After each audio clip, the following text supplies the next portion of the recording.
Tiga. Hai semuanya, selamat datang di podcast kita hari ini. Santai aja ya, nggak usah tegang-tegang. Jadi di sini kita mau sharing-sharing mengenai materi gadget di kalangan remaja atau peserta didik bersama Ibu Watia. Saya Vera Amalia Putri, saudara Andriani, Oke, kita langsung ke pembicaraan aja. Jadi di maraknya penggunaan gadget di kalangan remaja atau peserta didik, menurut Ibu dampak apa yang paling terlihat di dalam penggunaan gadget berlebih? Gadget ya. Sebelumnya perlu kita ketahui bersama ya bahwa gadget itu kan merupakan suatu media ya, media elektronik ya yang terdiri dari bermacam-macam jenis ya, ada yang ya berupa HP, laptop dan alat media lain ya yang digunakan untuk berbagai macam kegiatan. Nah, jadi sebenarnya kalau gadget itu kan kalau dimanfaatkan secara positif itu sangat bagus ya, karena sebagai penunjang dalam semua kegiatan. Cuman kadang-kadang itu tadi ada yang banyak yang salah guna, ada yang salah guna, salah asumsi ya. Nah, jadi kadang-kadang akhirnya kebablasan. Nah, jadi akhirnya kan bukan hal positif yang kita dapat, malah yang negatif. Nah, terus terang ya, penggunaan gadget terutama kalau di lingkungan kita ini kan HP ya. HP, apalagi laptop ya, komputer. Kalau laptop komputer itu kan otomatis memang untuk penugasan, untuk tugas-tugas sekolah lah ya, kebanyakan. Ini yang banyak pengaruhnya tuh HP. Nah, terus terang HP itu tadi, karena di HP itu semua media ada, semua yang kita mau ada, kita mau apa aja tinggal klik, tinggal nulis apa, nanti muncul semua. Nah, dengan berbagai macam ketersediaan yang ada di HP, nah kita semuanya mau menginginkan apa aja ada gitu loh ya. Nah, di sini kadang-kadang saking asiknya, yang tadinya kita itu tujuannya positif untuk mencari materi lah ya. Kalau untuk siswa kan kebanyakan untuk penunjang belajar ya, seharusnya untuk penunjang belajar. Tapi kadang-kadang di sela-sela itu kadang-kadang kan buka yang lain, keasikan ya. Setelah keasikan akhirnya terus bablas saja. Nah, pengaruhnya apa tadi yang pertama? Yang paling terlihat Bu di kalangan murid para peserta didik. Pengaruhnya yang paling terlihat ya dalam penggunaan HP itu yang kita lihat di lingkungan sekitar kita ya. Itu kebanyakan anak-anak atau kita semuanya itu kurang bersosial.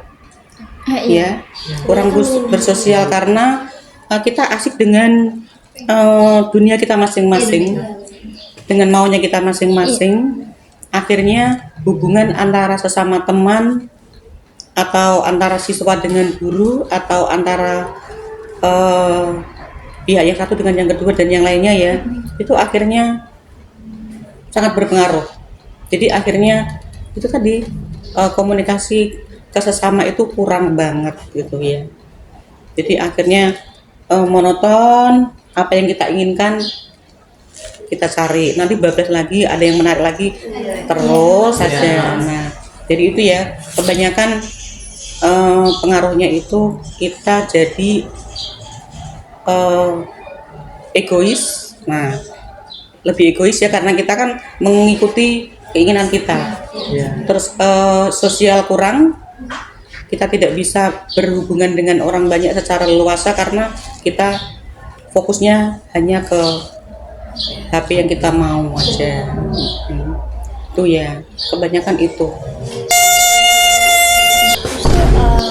Berhubungan dengan pertanyaan tadi, Bagaimana menurut Ibu cara siswa dapat menghindari ketergantungan pada gadget agar tetap seimbang dalam kehidupan sehari-hari itu bagaimana, Bu? Siswa maksudnya di sekolah apa di rumah? Di sekolah. Di sekolah ya. Di sekolah itu seharusnya ya penggunaan HP itu ya sesuai porsinya. Dibatasi harusnya ya, dibatasi waktunya, dibatasi penggunaan atau dibatasi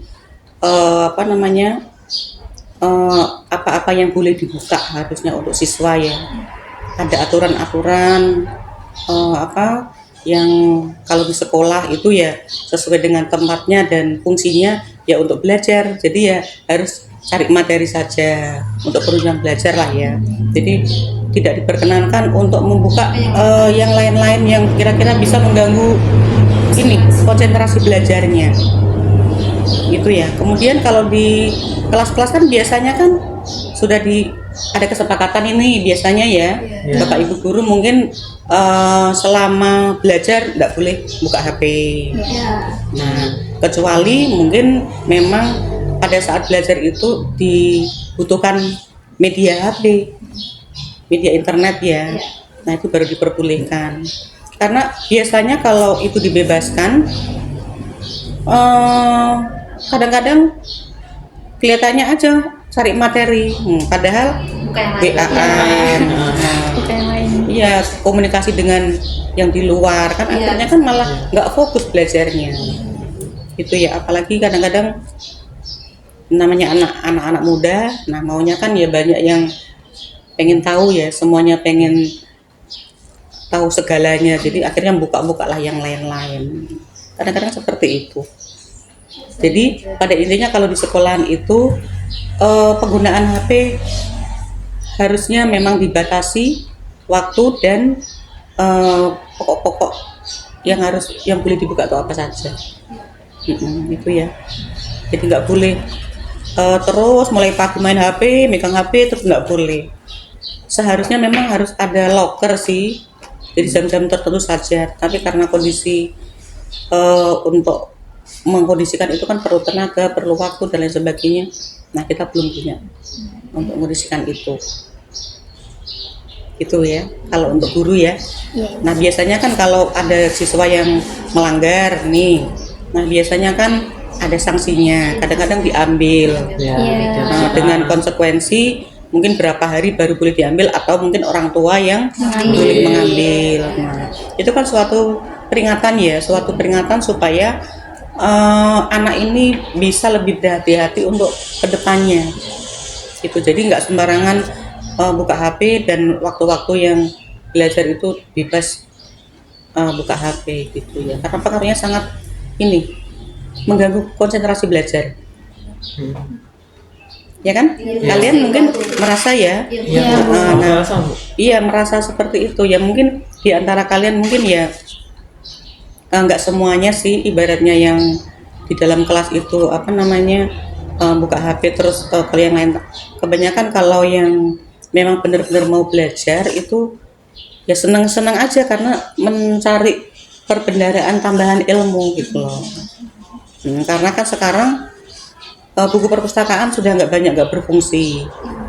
Selain bukunya terbatas, nyarinya susah dan lain sebagainya, akhirnya di HP tinggal klik aja, tulis judul langsung muncul.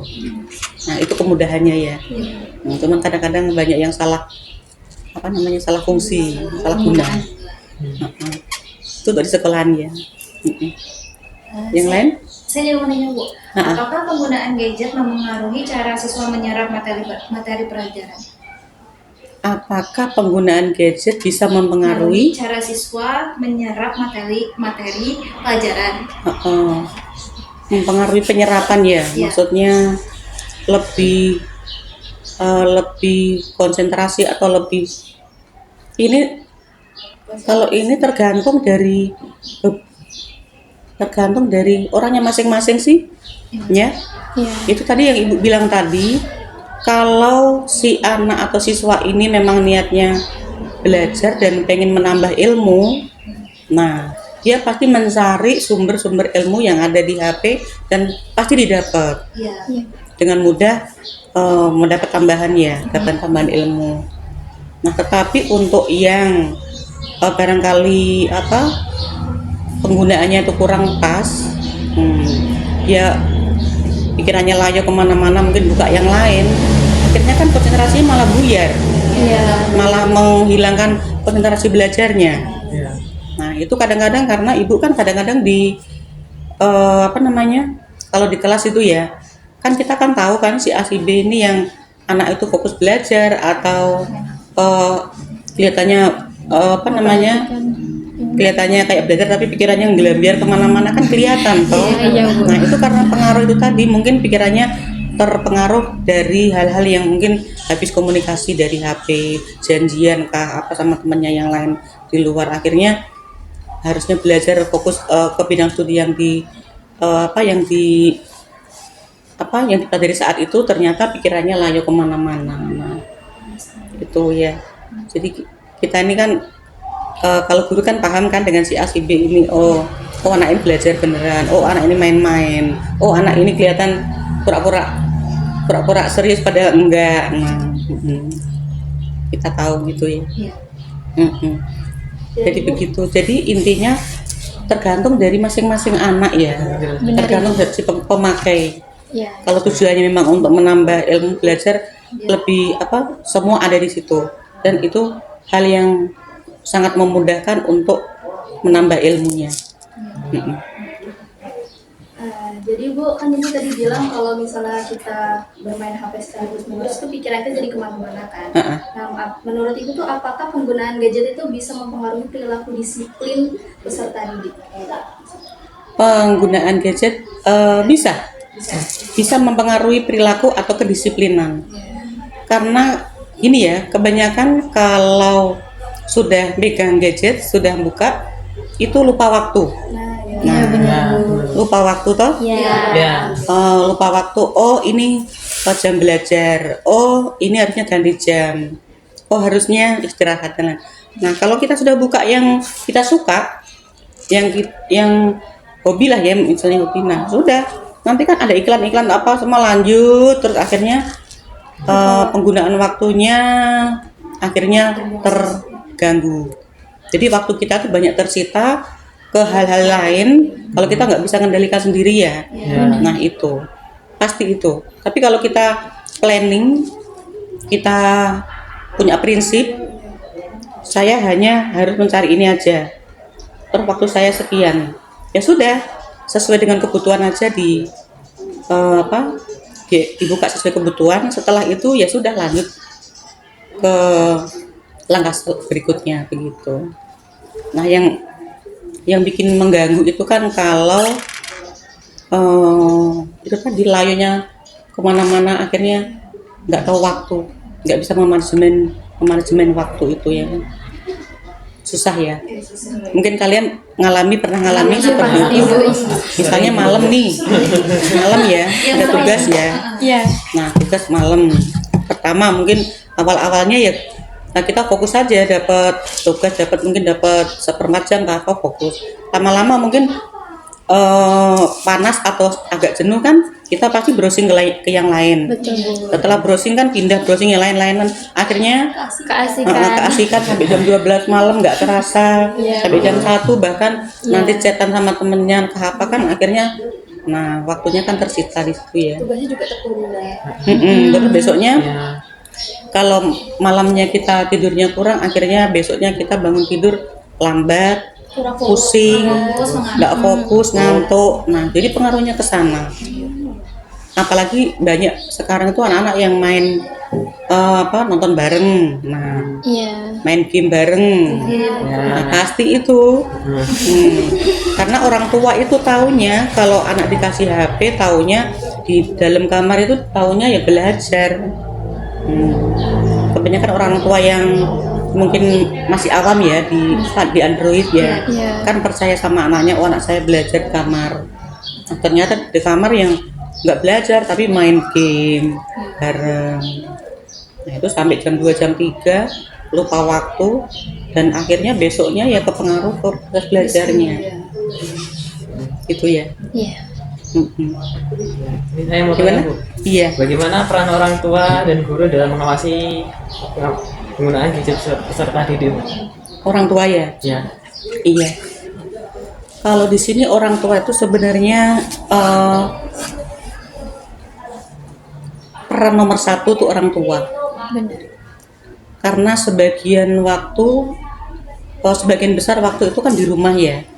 Nah kalau orang tua nggak bisa mengondisikan itu ya anaknya kalau ya kebablasan. Jadi di sini peran orang tua supaya anak itu tidak kebablasan ya harus bisa membatasi. Jadi nggak boleh terus pegang HP terus di rumah juga orang tua tuh harus ngasih tugas-tugas pokok ya, tugas pokok yang harus dikerjakan. Nah atau mungkin buat perjanjian kerjakan dulu. Setelah dikerjakan baru boleh pegang HP. Nah jadi harus ada ketegasan itu karena kebanyakan kalau nggak dikasih ketegasan itu ya nanti disuruh misalnya itu bantu cuci piring dulu. Nanti nanggung nanti bablas waktunya habis akhirnya nggak jadi. Pasti kan begitu toh? Nah, jadi di sini orang tua harus bisa membatasi waktu-waktu kapan anak ini harus membuka HP dan nggak menggunakan HP. Selain itu harus dibuat senyaman mungkin ya di rumah itu ya, supaya anak ini tidak kesepian, tidak kecanduan HP, tidak kalau ada waktu selalu pegang HP aja. Mungkin dikasih aktivitas lain yang yang menuntut tanggung jawab gitu loh. Tugas yang menuntut tanggung jawab harus diselesaikan dalam waktu yang sekian misalnya. Gitu kalau orang tuanya itu seperti itu harusnya. Jadi nggak boleh bablas megang HP terus, nggak boleh. Itu. Terus guru ya, kalau guru kan tadi ya sudah sedikit Bu singgung ya tadi ya. Iya. Guru juga sama harus bisa mengkondisikan waktu belajar atau yang lain selama kegiatan di sekolah itu jangan semuanya menggunakan HP. Jadi ada waktu-waktu tertentu yang boleh pakai HP dan yang tidak. Begitu. Itu ya. Yang lainnya apa lagi? Sudah Bu. Terima kasih atas Itu aja. Ya. Nah makanya sedikit kesan ya. Karena sekarang itu kita tuh memang zaman gadget ya. Sudah zamannya. Jadi ya kita harus pinter-pinter lah memanajemen waktu, memanajemen penggunaan HP atau yang lain-lainnya. Kalau yang lainnya tuh nggak terlalu nggak terlalu berpengaruh sih, karena kan sebatas keperluan saja gitu loh ya. Tapi kalau HP ya sudah memang semuanya yang positif negatif ada semua di HP itu gitu. Ada sih harus pintar milih gitu.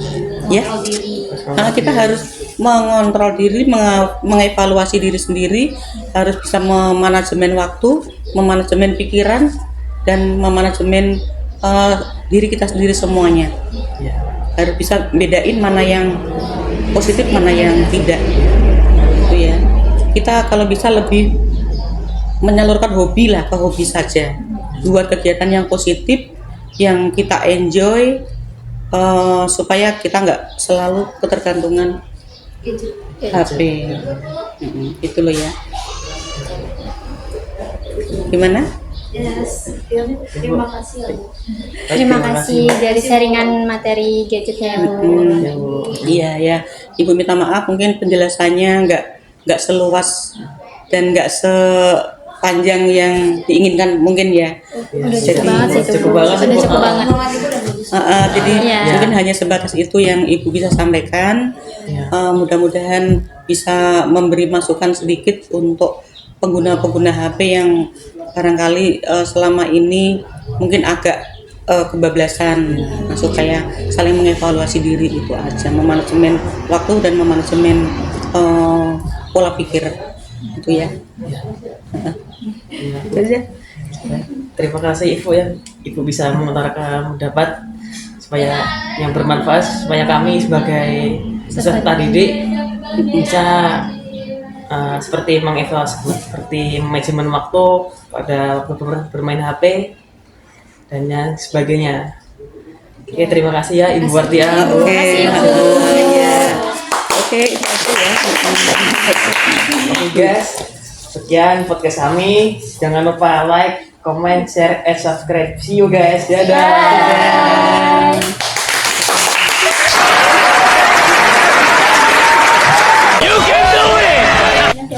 Iya. Ini mengganggu Bu. One is the loneliest number that you'll ever do. Two can be as bad as one. It's the loneliest number since the number one. One is the loneliest number that you'll ever do.